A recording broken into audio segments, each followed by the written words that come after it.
खुशी तभी अच्छी जब रास आए। कई बार आपने सुना होगा कि एक मदर की डेथ हो गई आफ्टर द डिलीवरी। क्यों?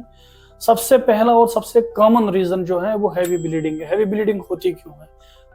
हैवी ब्लीडिंग होती है अगर प्लेसेंटा रिटेन हुआ होता है, कोई प्लेसेंटा का एक पार्ट, आधा पार्ट इनसाइड द यूट्रस रहा होता है। दूसरा, ब्लीडिंग के साथ बहुत बड़े बड़े क्लॉट हो रहे होते हैं। तीसरा, यूट्राइन कंट्रैक्शन नहीं हो रही होती है, जो कि एक बहुत ज़रूरी है, जो कि यूट्राइन कंट्रैक्शन बहुत ज़रूरी होना चाहिए। यूट्राइन कंट्रैक्शन होगी तभी एक जो हेमरेज है, जो ब्लीडिंग है, वो रोक सकती है।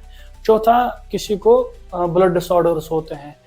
और हमको पता कैसे चलेगा कि ये सारे चीज़ें हो रही हैं, पेशेंट खतरे में, पेशेंट इन डेंजर है? सबसे पहले पेशेंट टैकीकार्डिया में जाएगी, बहुत ज़्यादा पल्स रेट बढ़ जाएगी। दूसरा, पेशेंट का बीपी डाउन हो जाएगा, लो हो जाएगा।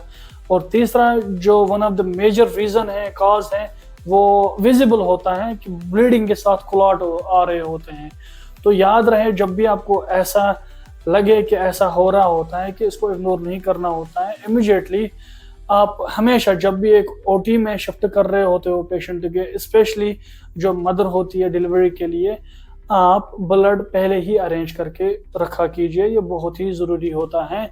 और जो परिवार वाले होते हैं उनको भी पहले ही अवेयर करके रखना होता है कि ये कॉन्सिक्वेंसेस हो सकते हैं। घबराने वाली बात नहीं होती है, इसमें सिर्फ और सिर्फ आपकी हौसले की, दुआओं की ज़रूरत होती है।